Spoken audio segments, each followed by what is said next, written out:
শরীর আল্লাহ বানাই দিছে। নরমালি যদি এই মোবাইলটা নষ্ট হয়, একটা দাগ পড়ছে, সবচেয়ে দুনিয়ার সেরা মোবাইলের টেকনিশিয়ানের কাছে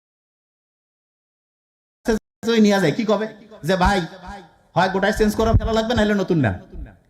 আমাদের বডি আল্লাহ যে বানাই দিয়েছে, কোনো কারণে নষ্ট হয়েছে, ডিস্টার্ব হয়েছে, আল্লাহ এমন রিপেয়ারিং সিস্টেম রাখছে, এমন সিস্টেম 4 সপ্তাহের মধ্যে যতটা ক্ষতি তার ছিল সেই ক্ষতি তো অটোমেটেড রিপ্লেস হইল, ক্ষতি নাই।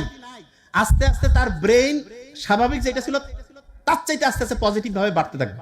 জিনিসটা বুঝে নেই, আমি একটা এক্সাম্পল দিই। এই মোবাইলে যদি আমি হচ্ছে একটা ভিডিও রাখি, জায়গা দখল করবে না? জায়গা দখল করবে। আমি যত বেশি এখানে ইনফরমেশন রাখবো, এর ক্যাপাসিটি আস্তে আস্তে কমতে থাকবে।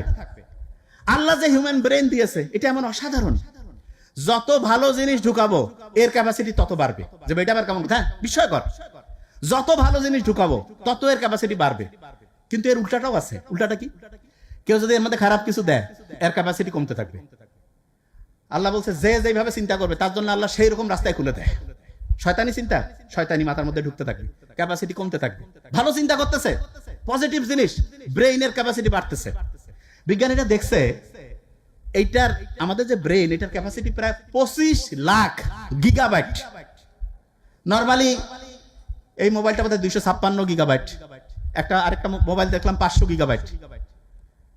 ব্রেইনটা হচ্ছে 1000 না 10,000 না 1 লক্ষ না 5 লক্ষ না 10 লক্ষ না 20 লক্ষ না 25 লাখ গিগাবাইট।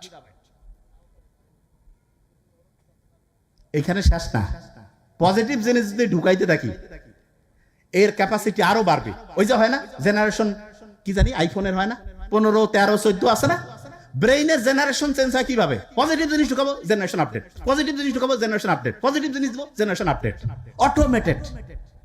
আর কয় না যে ভাই মোবাইল স্লো হয়ে গেছে, অনেকের ব্রেইনও স্লো হয়ে গেছে। কিভাবে? ওই যে শয়তানি ঢুকছে। যখনই ব্রেইনে শয়তানি ঢুকবে ওর ক্যাপাসিটি আস্তে আস্তে ডাউন। অনেকে কয় না যে ভাই ছোটবেলায় খুব পড়তাম, খুব মুখস্থ হইতো, এই ভার্সিটি ঢুকলাম, তারপরে কি হয়েছে ভাই, ব্রেন কাজ করে না। কয় ভাই ব্রেন মনে হয় পচে গেছে। এই ব্রেন পচে যাওয়া, এইটাকে এখন বিজ্ঞানীরা বলছে ব্রেন রট। ব্রেন পচে যায় ভাই, এটা কি ব্যাপার?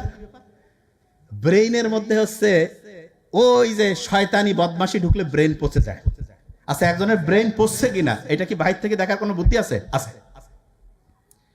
কিরকম যে ভাইটা কেমন বুদ্ধি আছে, ব্রেন পচে গেছে, আমরা এটা বুঝতে পারবো? হ্যাঁ, বুঝতে পারবো।